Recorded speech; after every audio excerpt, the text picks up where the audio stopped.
Alors, le documentaire sur Eugène Couret, c'est l'histoire d'un photographe du 19e siècle qui a fait partie d'une vague d'émigration du bassin aquitain et qui est parti en Amérique du Sud.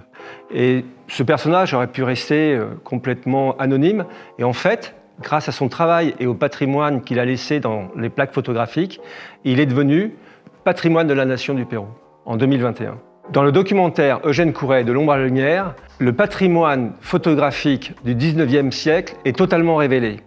J'entends par là que grâce à ces images, on peut retrouver les détails d'une époque qui nous est complètement inconnue. La première notion est l'importance du patrimoine de la photographie du 19e. La deuxième notion, c'est l'artiste Eugène Couret.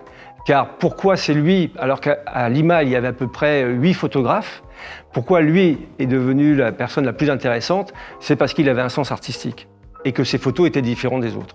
Donc ça, on le découvre dans le documentaire. Il y a une mise en scène, il y a un décor, il y a une toile peinte, il y a un travail sur la lumière que ne faisaient pas les autres photographes. En fait, j'ai un double parcours, un parcours de technicien, mais j'ai toujours écrit des histoires. Et depuis l'âge de 11 ans, je fais de la photographie. J'ai des parutions depuis l'âge de 14 ans comme photographe. Et puis, ma vie active s'est dirigée vers la direction de la photographie dans le monde du documentaire, de la publicité. Et aujourd'hui, avec mon parcours, j'ai énormément d'histoires à révéler, d'anonymes, de choses incroyables. Et j'ai décidé de laisser tomber la partie technique pour revenir à mes premiers amours qui était la partie d'écriture.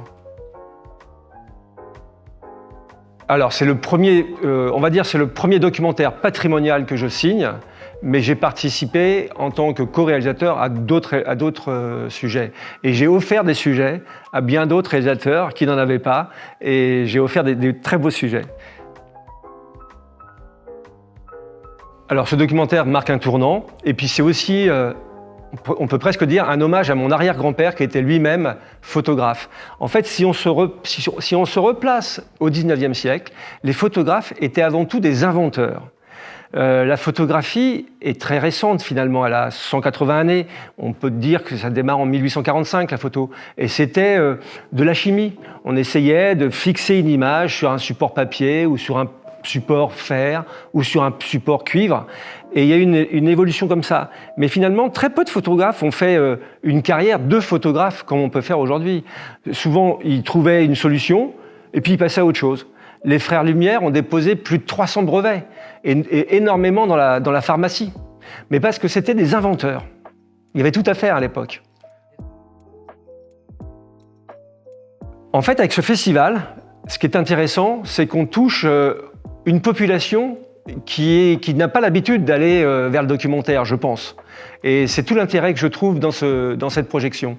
C'est d'offrir en cinéma un documentaire qui va ouvrir une part de notre histoire.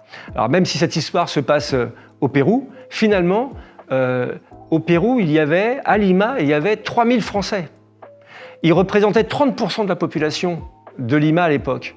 Donc c'est notre histoire, voilà. Ce que je veux, c'est que Couret soit reconnu en France. C'est la seule chose qui me motive pour ce documentaire. Un hommage à mon arrière-grand-père, et puis surtout, mettre Couret en avant pour qu'il soit reconnu en France. Alors, pour l'année prochaine, j'ouvre la porte sur plein de documentaires différents. Alors, c'est toujours avec une notion culturelle ou historique, mais oui, il y a énormément de projets dans les valises.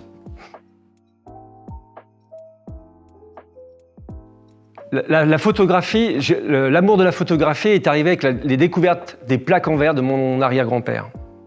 J'ai commencé à chercher à savoir ce que ça représentait, et puis j'ai découvert le monde photographique contemporain, c'était vraiment du XXe siècle.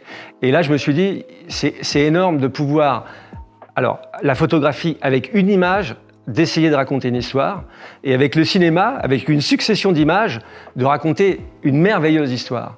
Et pour moi, le travail le plus difficile, c'est quand même le travail du photographe. C'est-à-dire avec un cliché, provoquer des émotions.